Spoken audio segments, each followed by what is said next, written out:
Hello, everyone, and welcome back to the LWN Network. I am Tammy Nation, your host of Headline Hits here on this network each and every Monday through Thursday, noon Eastern Standard Time. Love to bring you the top news going around. It changes daily. It changes actually hourly sometimes, and it is a challenge for me, and I love it to be able to have the opportunity to bring you all the information, latest information that I can on this wonderful network that we're building here on the LWN network. Today is Thursday, March 27th, 2025. And before we get into the headlines, we have some good news. As you know, we've been trying to build this channel. We're slowly growing it to be the network that we dreamed it to be many years ago, a few years ago, as a matter of fact.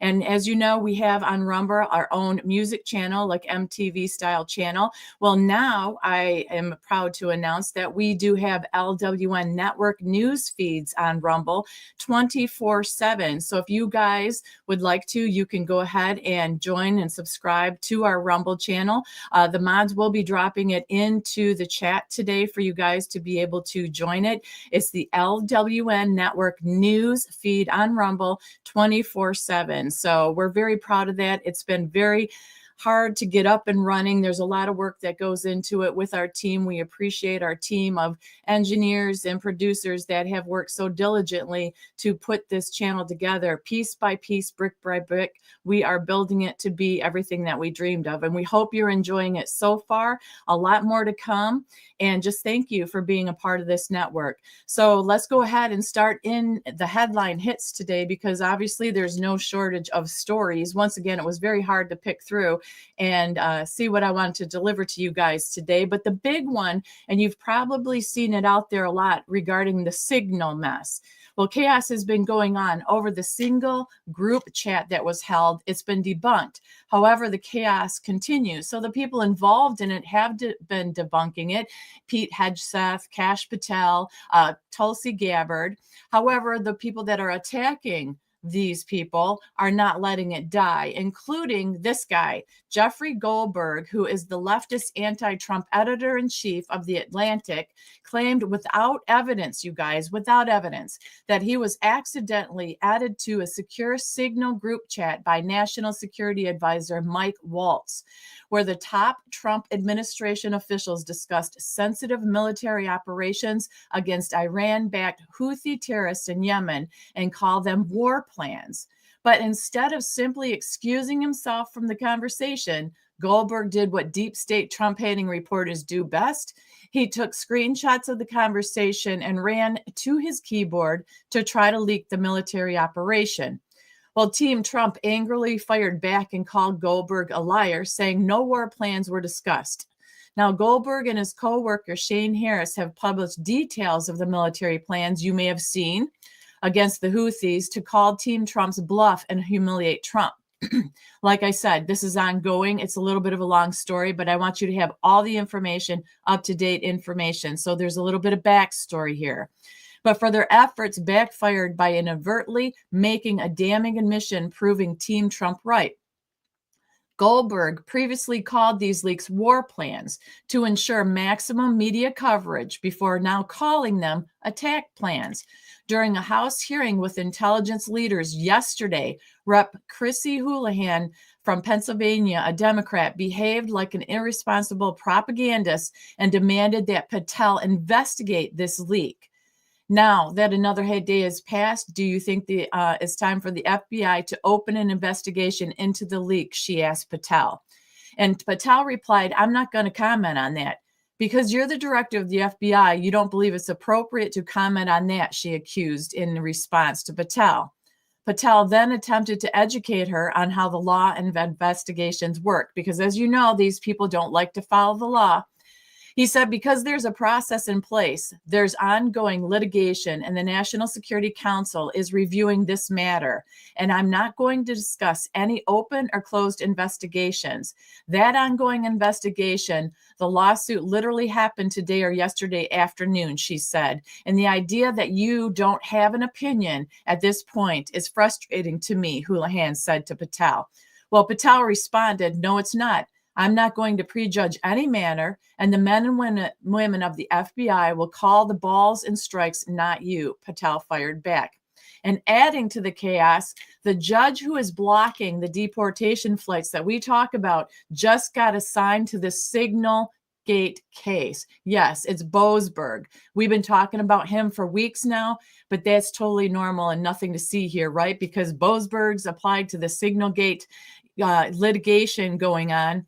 And overnight, what happened was the watchdog group American Oversight filed a lawsuit against Trump officials, including Pete Hegseth, Tulsi Gabbard, and John Ratcliffe, alleging that their use of the encrypted messaging app Signal to conduct official business constitutes a violation of the Federal Records Act. So this is getting very messy. There's a lot of people involved. There's a lot of accusations, even though it's been debunked and it's been put out there by by said Hegseth, Tulsi, and them that they didn't break any rules here. This one's messy, and it's going to keep taking twists and turns because this judge is out there to get Trump. We've heard about him a lot lately. So Pete Hegseth has come out and stated, so let's get this straight. The Atlantic released, which is a paper, the so-called war plans, and those plans include no names, no targets, no locations, no units, no routes, no sources, no methods, and no classified information. Well, those are some really pretty shitty war plans, he stated. And he said this proves one thing. Jeff Goldberg has never seen a war plan or an attack plan, as he now calls it, not even close. So like I said, very messy, very long-winded, lots going on, and lots more to come from this Signal debacle that's been going on. Next up, we have the Doge overhauls Social Security, 7 million immortal, get this, immortal number holders ages 120 years old plus finally marked as deceased in a massive cleanup effort by Doge. Doge has launched an unprecedented cleanup operation targeting huge irregularities in the U.S. Social Security database. Over 7 million supposed number holders that were aged 120 or older have now been officially marked as deceased. On the official Doge X account, they announced for the past 3 weeks, Social Security has been executing a major cleanup of their records. Approximately 7 million number holders, all listed 120 plus, have now been marked as deceased, and another 5 million to go. These are huge numbers. 3 million are taken care of, and now 7 million, 5 million are left to go. So this is a lot of numbers, you guys, of people that are deceased that have been collecting Social Security. And according to their findings, over 25 million Americans are registered as 100 years or older, some allegedly older than the U.S. Constitution itself. So Musk tweeted a staggering claim by a table of ages suggesting the Social Security Administration might be paying out benefits to vampires. So he put a little funny twist to that. Next up, we have the judges. Let's get to that. Another case of bad looks for federal judges, which has been constant theme the last month. You guys know this. We've been reporting on this constantly. This is what they're fighting out there. A trio of federal judges in California declared on Tuesday that President Donald Trump must welcome roughly 40,000 refugees approved by President Joe Biden's deputies. They say, we welcome this continued relief for tens of thousands of refugees who will now have the opportunity to restart their lives in the United States. And Melissa Keeney, the progressive lawyer for the elite-funded and anti-borders International Refugee Project, had this to say, that we welcome this. In a second courtroom in Seattle, another federal judge ordered the Trump administration to keep paying the quasi-government agencies that settle the refugees and Americans crowding housing, schools, and workplaces, such as in Springfield, Ohio. The judge's policy preferences are likely to be appealed, obviously, by the Trump deputies, but these decisions contradict his legal claim that presidents have full authority over who gets to cross the borders. That's what these rogue judges are doing. They're forgetting that he has legal claim and authority over all of this. The judge's views also contradict Trump's election mandate to reduce the civic burden of migration. We can all agree with that. But the progressive lawsuits are good news for their allies among the nation's meatpacking companies, because many of these companies do rely on the progressives to supply them with cheap, subsidized, healthy workers to replace or prior refugees worn out by tough working conditions in these plants, where chains in the disassembly lines often deliver 300 carcasses per hour. Without the progressive delivered refugees, so the new blood in there to work, these companies would be forced to buy more high-tech robots and hire better paid Americans to operate the robots. So that's just a little bit of insight to why they want to keep these illegal refugees in here, or refugees in here, working for a little bit to nothing, no money, working them hard, and it's not right and it's not fair. Next, we have illegal housing. That's another thing that has come up. Illegal housing. So Republican House Committee Chairman fired off a letter on yesterday, to New York City Mayor Eric Adams, demanding a full accounting of the more than $81 million in taxpayer funding doled out last year to shelter city migrants, which may have involved illegal stays in luxury hotels. So we've heard about this. However, now they're firing off a letter. They want to know where this money went, how it was used, and there's accountability happening. So these stories that we thought were never going to come to fruition, we're seeing that legislation, laws, rules, all this action is going towards finding out disclosure of where our money's been spent. Has it been legal or has it been not been legal? And then we're going to hold those accountable. House Homeland Security Committee Chairman Mark Green told Adams his panel is concerned that the funding was approved under the Biden-Harris administration without proper oversight of the recipients and their programs. For 4 years, the Biden-Harris administration refused to enforce the law and released millions of inadequately vetted and inadmissible aliens in our communities. House Homeland Security Committee Chairman Mark Green told Adams his panel is concerned that the funding was approved without the proper oversight of the recipients and their programs. He reiterated, without proper oversight. After creating this crisis, the Biden-Harris administration's only solution was to funnel millions of taxpayer dollars, your and my money, into the nonprofits with minimal oversight, further incentivizing and facilitating illegal immigration across our great country. So that's being put into works in action. We got to follow that story with the follow-up, see what happens out of that. Now we're going to bring up once again illegal criminals, which seems to be the theme. Crooked judges here in our country, they're being taken care of more than us, our own citizens. But the D.C. Circuit Court of Appeals yesterday denied the Trump DOJ's request to lift Judge Boasberg's block on the Alien Enemies Act deportation flights. So once again, it is many pieces of this puzzle, of these stories, they keep going on. It's like Trump puts it out there, they try to do it, and these judges are coming back arguing these points. It was a 3-judge panel on the D.C. Circuit Court. Henderson, who is a George W. Bush appointee, Millett, which is an Obama appointee, and Walker, which is a Trump appointee. They voted 2-1 with Judge Walker dissenting. Last Friday, Judge Boasberg said Trump's invocation of the Alien Enemies Act to deport criminal aliens is incredibly troublesome and problematic. Boasberg has been grilling DOJ lawyers about the Trump administration's move to deport dangerous Venezuelan aliens under the Alien Enemies Act. A showdown between Boasberg and Trump and the DOJ has played out in court over the last month. The judge issued an order forcing planes en route to Central and South America carrying these dangerous Venezuelan aliens to turn around and come back to the U.S. We heard about that. On Wednesday, the D.C. Circuit Court of Appeals denied Trump's request to lift Boasberg's order. So they fought back, but the judge denied it.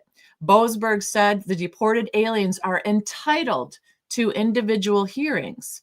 In his dissent, Judge Walker, the Trump appointee, said the criminal aliens need to challenge the case in Texas, since that is where the flights were deported from. Boasberg, as we reported, is presiding over the Signal case. And also, he was the one that delayed the release of the Hillary Clinton emails until after the 2016 election. So lots to keep track of and follow here, you guys, with this story, with these judges. Next up, Trump also spoke about TikTok yesterday and said there are numerous ways to buy TikTok, and we will find the one that's best for our country. As you know, he's always looking out for our country and us first. China is going to have to be part of it. He said, maybe I'll give them a little reduction in tariffs or something to get it done. And you know what he said? If it's not finished, it's no big deal. He goes, we can extend it. I have the authority to extend it. And also regarding Liberation Day and tariffs, stating, he talked about the Liberation Day again and tariffs. He said, we are going to take back some of the money that has been taken from us. We are going to charge countries. This is the beginning of Liberation Day in America. We're taking back just some of the money that has been taken from us by people sitting behind this very desk. We're going to charge countries for doing business in our country and taking our jobs, taking our wealth, and taking a lot of things that they've been taking over the years. And he said, they've taken so much out of our country. He said, friend and foe. And he said, frankly, friends have been much worse than foe. And this is a very modest what I'm doing, he said, and he explained it saying, we are going to be doing this 25% tariff on all cars that are not made in the United States. If they're made in the United States, it's absolutely not terrible, but we'll start off with 2.5% base, which is what we were at. And he goes, we'll go to 25%. So he also talked about AIs coming back at levels no one's seen before as plants are going up across this country. He says they are coming here with tens of billions of dollars, and that's pretty amazing too. And then we also have strong comments coming out of the White House regarding airstrikes on ISIS jihadis.